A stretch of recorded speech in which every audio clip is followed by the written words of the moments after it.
اعوذ باللہ من الشیطان الرجیم بسم اللہ الرحمن الرحیم بہ نستعین وہو خیر ناصر و معین وصلی اللہ علی سیدنا و نبینا بالقاسم محمد وعلی آلہ الطیبین الطاہرین المعصومین لا سیما بقیت اللہ فی الارضین روحی وارواح العالمین لتراب مقدمہ الفدا۔ تعریف النظر او الفکر نعرف مما سبق ان النظر او الفکر المقصود منه اجراء عملیت عقلیت فی المعلومات الحاضرة لأجل الوصول الى المطلوب، والمطلوب هو العلم بالمجهول الغائب، وبتعبیر آخر ادق ان الفکر هو حرکت العقل بین المعلوم والمجهول۔ ہم نے گزشتہ جلسات میں اور دروس میں بیان کیا کہ تصورات یا بدیہی ہیں یا نظری ہیں، اسی طرح تصدیقات یا بدیہی ہیں یا نظری ہیں۔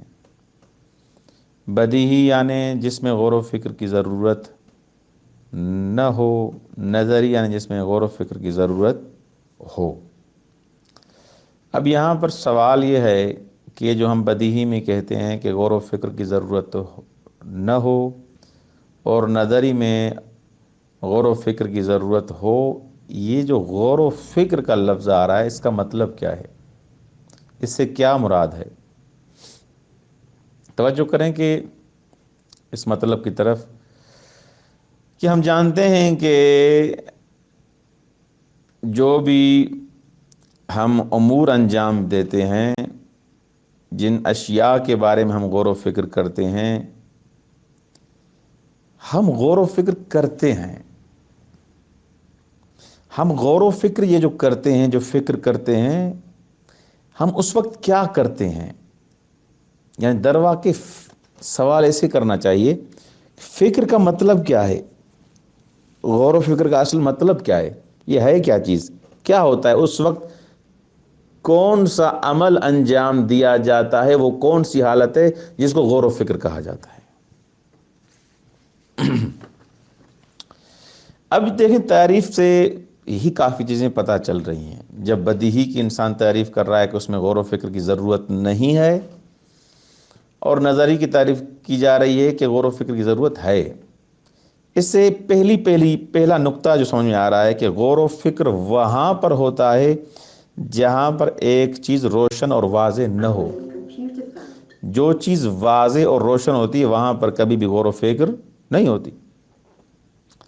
بس غور و فکر کی ضرورت وہاں ہے جہاں پر وہ چیز مجہول ہے، روشن نہیں ہے، واضح نہیں ہے۔ مثلا جیسے ہم مثال دیں، یہ عالم، یہ دنیا حادث ہے، قدیم ہے، اس کی ابتدا کہاں سے ہوئی ہے، کب سے ہوئی ہے؟ یہ عالم یہ شروع سے تھا، ہمیشہ سے ہے۔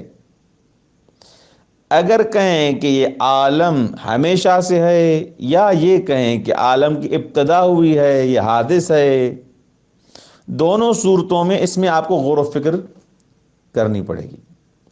اگر آپ غور و فکر نہیں کریں گے تو بالآخر کیا ہوگا؟ اس کا مطلب یہ ہے کہ یہ امر کیا ہے؟ بدیہی ہے، جبکہ ہم جانتے ہیں کہ غور و فکر وہاں ہوتی ہے جہاں وہ امر نظری ہو۔ ان چیزوں کو ہم بیان کر چکے ہیں۔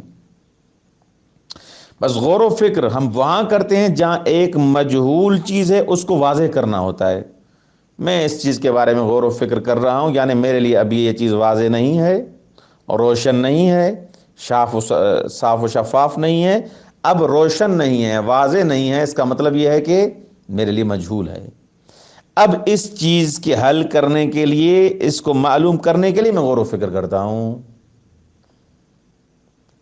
مثال دیکھیں، جیسے دیکھیں کہ الف مساوی ہے با کے،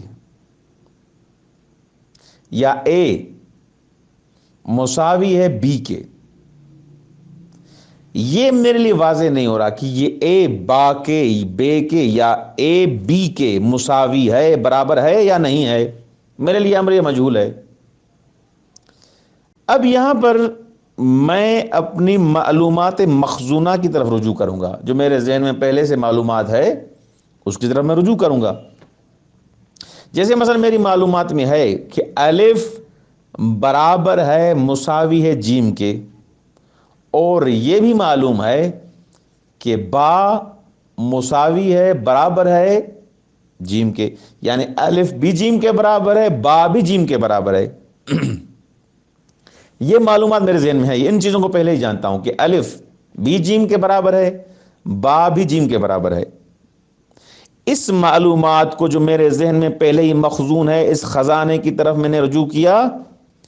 اب یہاں سے جب اس چیز کو ذہن نے جان لیا اور اس میں توجہ غور و فکر کی، اب یہ ذہن یہاں سے نتیجہ نکالتا ہے کہ الف مساوی ہے با کے، کیونکہ قاعدہ ہے مساوی المساوی مساوی، جو چیز مساوی کے مساوی ہو وہ بھی کیا ہوتی ہے؟ مساوی ہوتی ہے، مساوی کا مساوی مساوی ہوتا ہے۔ بہرحال یہاں پر یہ جو ہم نے کام انجام دیا، پہلے ایک مشکل پیش آئی، اس مشکل کے بارے میں ہم نے غور و فکر کیا اور اپنی معلومات مخزونہ جو ہمارے ذہن میں جو معلومات تھی اس میں تفکر کیا، غور و فکر کیا۔ اس کے بعد وہ چیز جو ضروری تھی، متناسب تھی، اس معلومات میں سے وہ چیز اٹھائی ہم نے، وہ پک کر کے ہم نے دوبارہ اس معلومات سے سفر کیا، کس کی طرف؟ اس مجہول کی طرف جو مطلوب تھا، اور وہ مشکل ہماری کیا ہو گئی؟ حل ہو گئی۔ اسی ساری کنڈیشن کو، ان مراحل کو مراحل فکر کہا جاتا ہے۔ ان سب مراحل کو جو ابھی ہم نے انجام دیے، مثالوں سے آپ کو سمجھائے، ان کو کیا کہا جاتا ہے؟ مراحل فکر۔ بس در واقع مراحل فکر 5 ہیں۔ نمبر 1، پہلا مرحلہ مواجہۃ المشکل، اس کو آغا مظفر نے بھی یعنی اسی انداز میں بیان کیا ہے، ہم کتاب کے حساب سے بیان کر رہے ہیں۔ مواجہۃ المشکل یعنی جہاں پر مشکل ہوگی وہاں پر فکر ہوگی، جہاں مشکل نہیں اصل وہاں پر فکر ہی نہیں ہوگی۔ بس پہلی صورت میں ہمیں کہ ہم پہلا مرحلہ کون سا ہے؟ کوئی مشکل ہے تب میں فکر کروں گا نا، بس پہلے مرحلے میں مواجہۃ المشکل، مشکل کا سامنا کرنا۔ دوسرا مرحلہ معرفت نوع المشکل، دوسرے مرحلے میں ہم مشکل کی کنڈیشن اور ٹائپ چیک کریں گے، یہ کس قسم کی مشکل ہے وہ تو ہمیں پتا چلے، یعنی یہ مسئلہ، یہ مشکل جو میرے لیے ابھی پیش آئی ہے، یہ آیا علم کلام سے مربوط ہے، علم فلسفہ سے مربوط ہے، علم اصول فقہ سے مربوط ہے، ادبیات نحو سے مربوط ہے، ادبیات صرف سے مربوط ہے، علم معانی سے مربوط ہے، علم بیان سے مربوط ہے، کون سے علم سے مربوط ہے یہ؟ یعنی یہ مشکل کی بلاخر مجھے ٹائپ کا تو پتا چلے یہ کس قسم کی مشکل ہے، اس کی نوع کا پتا چلے کس قسم کی مشکل ہے۔ دوسرا مرحلہ مشکل کی جاننے کا ضروری ہے، سیدھی سی بات ہے۔ آپ کا اگر مثلا مشکل یہ ہے کہ آپ کو گھر بنوانا ہے تو آپ بنا کی طرف جائیں گے، کیونکہ یہ مثلا کون سی مشکل ہے؟ مشکل بنائی ہے۔ کوئی بھی مسئلہ پیش آئے گا، آپ کو ساختمان یا بلڈنگ کا کوئی مسئلہ پیش آئے گا، آپ کس کے پاس جائیں گے؟ سیدھی سی بات ہے، آپ ایسے فرد کے پاس جائیں گے جو ان چیزوں میں ماہر ہوگا۔ آپ یہ ٹائر ٹیوب والے کے پاس نہیں جائیں گے، کیونکہ وہ ان چیزوں کا عالم نہیں ہے۔ پہلے بالآخر اس مشکل کی نوع کا پتہ ہو۔ بجلی کا مسئلہ ہے، لائٹ کا مسئلہ ہے، تو آپ کس کے پاس جائیں گے؟ الیکٹرک والے فرد کے پاس جائیں گے، نہ کہ گیس جو بناتا ہے اس کے پاس جائیں گے، نہ اس کے پاس جائیں گے جو موٹر بائک بناتا ہے۔ کیوں؟ کیونکہ آپ کو پہلا مرحلہ، دوسرا مرحلہ یہ ہے کہ جب مشکل آپ کے سامنے آ جائے تو آپ کو یہ جاننا ضروری ہے کہ یہ کس ٹائپ کی مشکل ہے۔ 2، تیسرا مرحلہ ہے کہ وہ جو مشکل ہے اس مشکل سے معلومات کی جانب حرکت کرنا، کیونکہ فکر کا تعلق معلومات سے ہے۔ اب مشکل سے، یہ مشکل میں نے دیکھ لی، اس کی ٹائپ بھی میں نے سمجھ لی، اس کی نوع بھی میں نے سمجھ لی، ٹھیک، میں نے سمجھ لیا کہ بالآخر آغا یہ مشکل اس ٹائپ کی ہے۔ اب میں اس کو ارجاع دے رہا ہوں، اس کو پلٹا رہا ہوں، کس کی طرف؟ اس معلومات کی طرف جو میرے ذہن میں ہے۔ تیسرا مرحلہ۔ چوتھا مرحلہ، خود جو معلومات میرے پاس ہے وہاں تک میں نے اس کو پہنچا دیا، اس میں تفحص کروں گا، حرکت دوں گا کہ اس معلومات میں سے کہاں سے جواب اس کا ہے جس کے ذریعے اس مشکل کو حل کیا جائے۔ اور پانچویں مرحلے میں وہ جب چیز مل گئی، وہ مناسب معلومات میں نے حاصل کر لی، اب معلومات سے جو سفر ہوگا کس کی طرف ہوگا؟ مطلوب کی طرف ہوگا، مطلوب کی طرف حرکت دیں گے۔ یہ 5 مرحلے ہیں۔ آغا مظفر رحمۃ اللہ علیہ فرماتے ہیں کہ حقیقت میں پہلے جو 2 مرحلے ہیں وہ فکر نہیں ہے۔ مشکل جو پیش آئی، یہ فکر نہیں کی آپ نے، مشکل پیش آئی ہے آپ کو، اب یہاں پر آپ نے فکر نہیں کی بلکہ مشکل کا مواجہ ہے ہوا ہے فقط۔ معرفت نوع مشکل بھی یہ درواقع فکر نہیں ہے۔ پہلے جو 2 مرحلے ہیں یہ فکر نہیں، باقی جو آخری جو 3 مرحلے ہیں یعنی مشکل سے معلومات مخزونہ کا سفر، خود معلومات کے درمیان جو تفحص اور حرکت ہے، اور آخری جو معلومات سے مطلوب کی طرف حرکت ہے، یہ 3 حرکتیں، یہ 3 مراحل در واقع فکر ہیں۔ باقی پہلے جو 2 مرحلے ہیں وہ فکر نہیں ہیں۔ اور آخر میں فرماتے ہیں آغا جان کہ آپ نے سنا ہے حدس، ایک حدس اور گمان ہوتا ہے، حدس اور وہم ہوتا ہے، وہ یہاں پر وہ مراد نہیں ہے۔ ہمارے یہاں اکثر شاید اس معنی میں مراد دیا جاتا ہے، لیکن یہ حدس اس کا معنی اور اس کی ڈیفینیشن فرق کرتی ہے۔ فکر اور حدس کے بارے میں جب استعمال ہوتا ہے یہ لفظ، تو یہاں پر یہ ہے کہ حدس کا مطلب یہ ہوتا ہے کہ ایک ایسی قوت، ایسی طاقت جس کی وجہ سے فوراً مشکل حل ہو جاتی ہے۔ یعنی آپ فکر میں کیا کرتے ہیں، مشکل پیش آئی، مشکل کی آپ نے معرفت نوع مشکل آپ نے اس کو جانا، اور آخری 3 مراحل اس معلومات کے درمیان آپ نے تفحص کیا، پھر معلومات سے مجہول کی طرف چلے گئے، مطلوب حاصل کیا، وہاں پر بالآخر یہ 3 حرکتیں ہیں، 3 حرکات آپ نے انجام دی۔ لیکن حدس میں حرکتیں، یہ مراحل نہیں ہوتے۔ حدس در واقع حقیقت میں ایک الہامی طاقت ہے، فوراً وہ چیز اس کے ذہن میں آ جاتی ہے اور مشکل حل ہو جاتی ہے۔ حدس اسی وجہ سے کہتے ہیں ایک قوی قوت ہے۔ عبارت دیکھیں، تعریف النظر او الفکر، نظر یا فکر کی تعریف، نظر کہیں تب بھی صحیح ہے، فکر کہیں تب بھی صحیح ہے۔ نعرف مما سبق ان النظر او الفکر کہ المقصود منہ اجراء عملیت عقلیت فی المعلومات الحاضرہ لاجل الوصول الی المطلوب، کہ جو فکر اور نظر جو گزر چکا، جس کا مرحلہ جو ہم کہہ رہے تھے بدیہی میں، کہ بدیہی میں نظر و غور و فکر کی ضرورت ہے، اس غور و فکر سے کیا مراد ہے؟ المقصود منہ، مقصود اس سے غور و فکر سے یہ ہے کہ اجراء عملیت عقلیت فی المعلومات الحاضرہ، جاری کرنا، اجرا کرنا، عقلی کام کرنا، ایک عقلی کام کرنا، بس ایسے کہیں، کس میں؟ معلومات حاضرہ میں۔ کیوں؟ لأجل الوصول الی المطلوب، تاکہ ہم پہنچ سکیں اس مطلوب تک جو ہمارے لیے مشکل پیش آئی ہے، وہ ہمارے لیے مطلوب ہے نا، اس کو حل کریں۔ یہ اجراء عملی عقلی، یہ عقلی کام جو ہم کر رہے ہیں، یہ حرکت جو کر رہے ہیں، اسی عملیات کا نام کیا ہے؟ فکر کا نام، اسی کو فکر کہا جاتا ہے۔ یہ جو ہم کام کرتے ہیں، یہ ہماری جو حالت ہے، جو ہم اجرا کرتے ہیں، عقلی کام جو کرتے ہیں، معلومات حاضرہ سے مجہول تک جو پہنچ جاتے ہیں، اسی کا نام کیا ہے؟ فکر ہے۔ مطلوب کیا ہوتا ہے؟ مطلوب بتا رہے ہیں پھر بھی، والمطلوب هو العلم بالمجهول الغائب، مطلوب در واقع ہے، ہمارا مطلب یہ ہے کہ جو مجہول ہے اس کا علم ہو، جو غائب ہے ہماری نظر میں، خوب اس کو پیدا کرنا، اس کا جاننا، اس کی معرفت حاصل کرنا، ہمارا مطلب یہی ہے۔ وبتعبیر آخر ادق، اور دقیق تر اگر ہم اس کی تعریف کریں، اور زیادہ دقیق تعریف یہ ہے کہ فکر کیا ہے؟ وہ حرکت العقل بین المعلوم والمجہول، عقل کی حرکت کرنا معلوم اور مجہول کے درمیان، کہ جو آخری 3 حرکتیں ہیں، پہلی 2 حرکتیں در واقع وہ فکر نہیں ہیں۔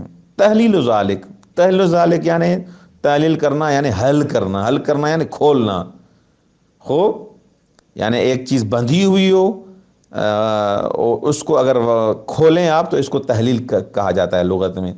تحلیل ذالک یعنی فکر کی ہم نے ایک سطر میں ایک تعریف کی، اب اس کی تحلیل کریں گے، اس کو کھولیں گے، اس کی وضاحت کریں گے، اس کی شرح کریں گے۔ ان الانسان اذا واجہ بعقلہ، انسان جب اپنے عقل کے ذریعے مواجہ ہوتا ہے ایک مشکل کو، وعرف انہ من ای انواع المجہولات، اور جب اس نے معرفت نوع مشکل بھی پیدا کر دی اور اس نے جان لیا کہ یہ مجہولات کی کون سی قسم ہے، ادبیات سے ہے، کلام سے ہے، فلسفے سے ہے، مشکل کی ٹائپ کو جب سمجھ لیا، فزع عقلہ الی المعلومات الحاضرہ، اب اس کی عقل دوڑ لگائے گی اور جمپ مارے گی کس کی طرف؟ معلومات حاضرہ کی طرف۔ خوب، فزع کا ایک ترجمہ پناہ مانگنا بھی ہے، تو اب اس کی عقل پناہ مانگے گی یا جمپ لگائے گی معلومات حاضرہ کی طرف، جو اس کے پاس معلومات حاضرہ ذخیرہ ہیں، المناسب لنوع المشکل، جو معلومات جو مناسب ہیں اس کی مشکل کے ٹائپ کے حساب سے کہ کون سی مشکل ہے اور معلومات میں سے کون سا ایسا مسئلہ ہے جو اس مسئلے کو حل کر سکتا ہے، اس کی طرف اس کی عقل جمپ لگائے گی۔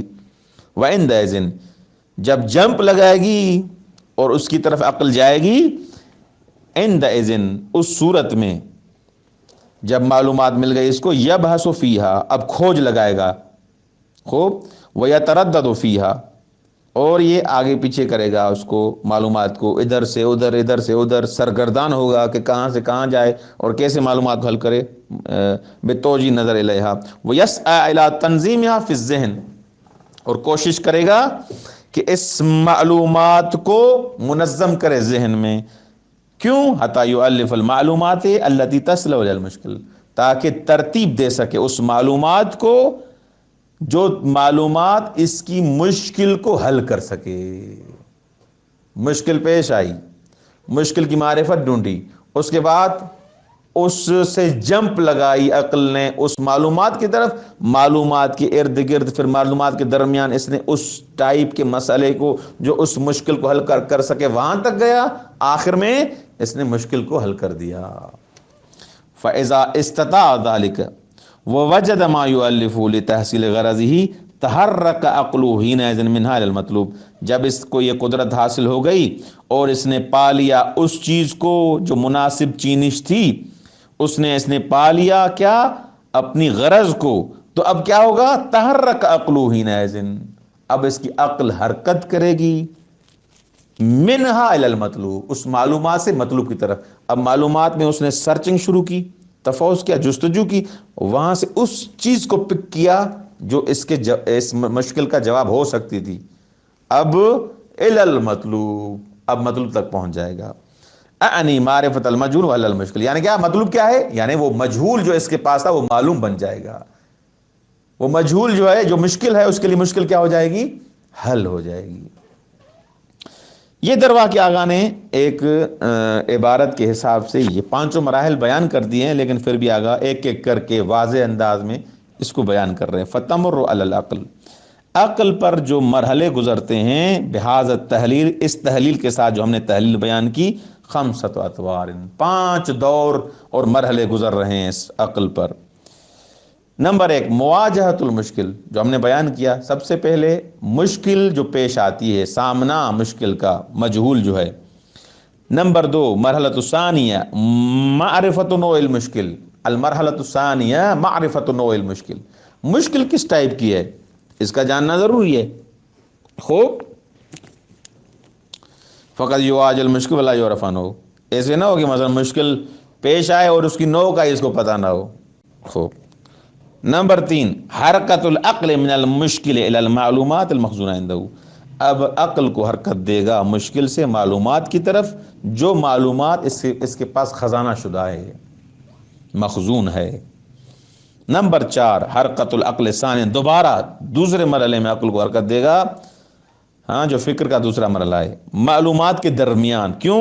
للفحص عنہا وتألیف ما يناسب المشکل ویصل لحلہ، تاکہ اس کے درمیان فحص کرے، جستجو کرے اور ترتیب دے جو اس مشکل کے مناسب ہے معلومات کو، اور اس مشکل کو حل کر سکے۔ آخری مرحلے میں حرکت العقل ثالثا، جو تیسری عقل کی حرکت ہے، وہ یہ ہے کہ من المعلوم الذی استطاع تألیف مما عنده الى المطلوب، اب معلومات سے حرکت دے گا جس کو اس نے ترتیب دیے، کہاں؟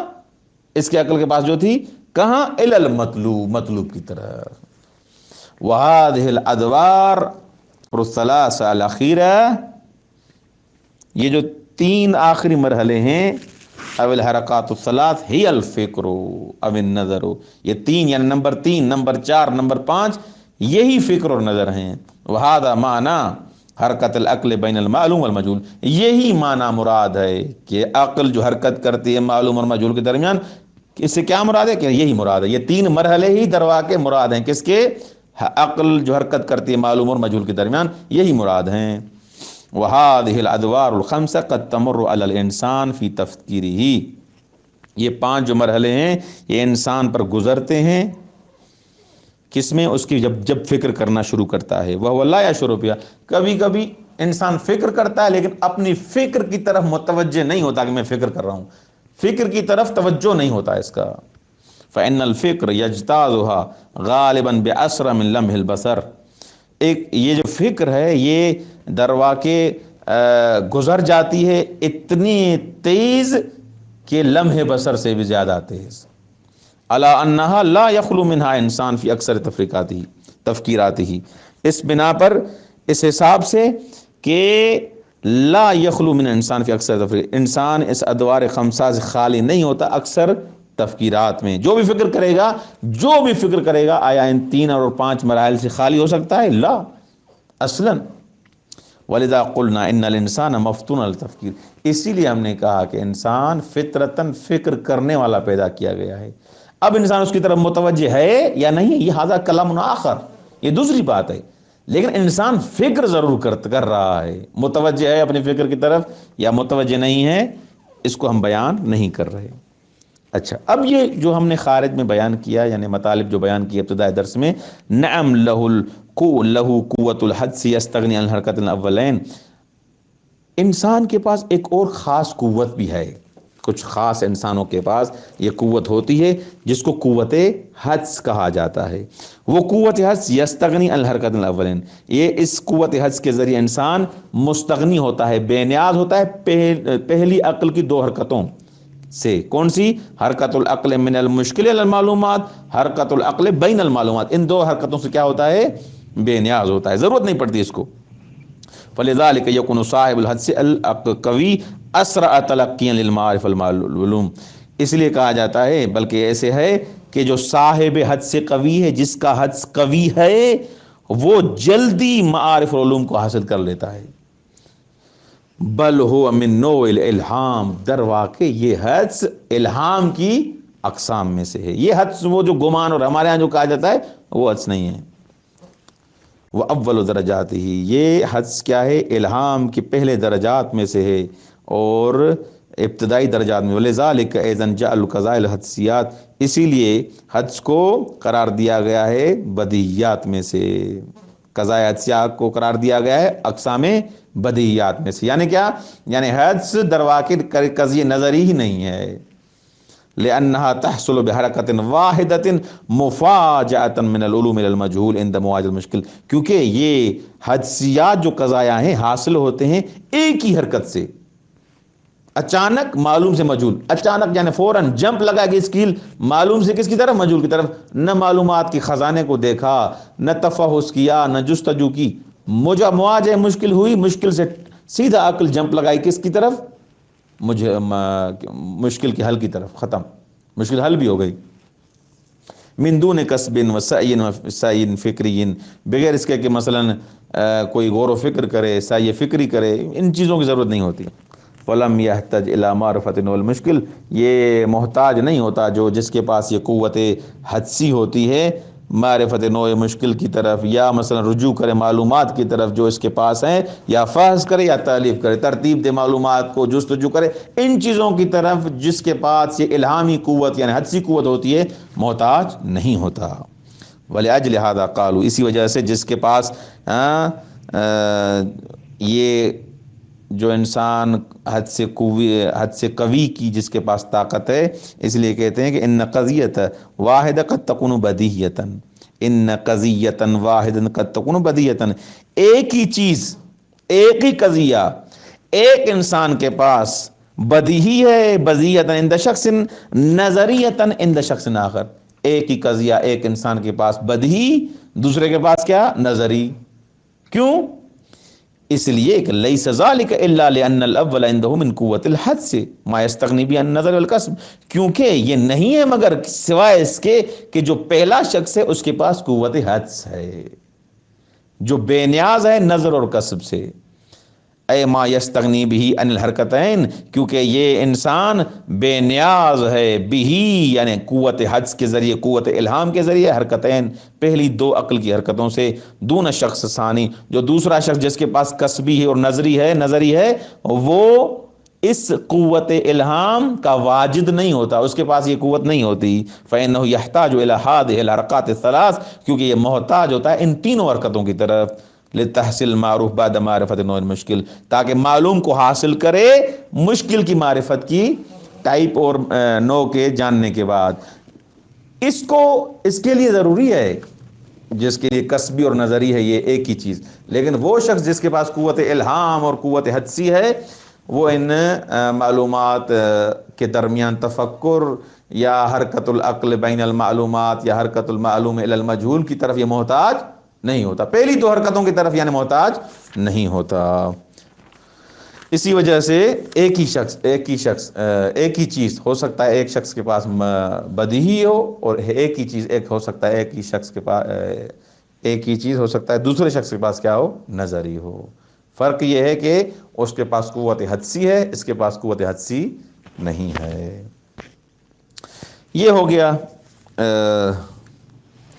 آپ کے محضر میں عرض کریں کہ ہمارا ابتدائی جو جسے مدخل کہیں وہ ختم ہوا، اب انشاءاللہ کل سے ہم باب اول میں وارد ہوں گے۔ آج تک جو ہم نے پڑھا اس میں در واقع اس کا خلاصہ میں بیان کر دیتا ہوں۔ ہم نے پڑھا کہ سب سے پہلے ہم نے علم منطق کی ضرورت کو پڑھا کہ ہم علم منطق کیوں پڑھتے ہیں۔ ہم نے بیان کیا کہ انسان کی فکر کو صحیح کرنے کے لیے، خطا سے بچنے کے لیے یہ علم منطق کو، اس علم کو تدوین کیا گیا ہے۔ اس کے بعد علم منطق کی ہم نے تعریف کی، آلۃ قانۃ تعصم مراد و ذہن الخطأ فی الفکر، ایک قانونی آلہ ہے جو انسان ان قوانین کی رعایت کرے گا اس کا ذہن خطا فی الفکر سے بچ جائے گا، یہ تعریف کی۔ اس کے بعد خود علم کی تعریف کی ہم کہ علم کو ہی کشف و انکشاف کو کہتے ہیں۔ اگر یہ علم صورت ذہنیہ سے ہے، یعنی کسی چیز کی صورت آپ نے ذہن میں رکھی، اس کی صورت آپ کے ذہن میں ہے، صورت ذہنیہ ہے، تو اس کو علم حضوری کہا جاتا ہے۔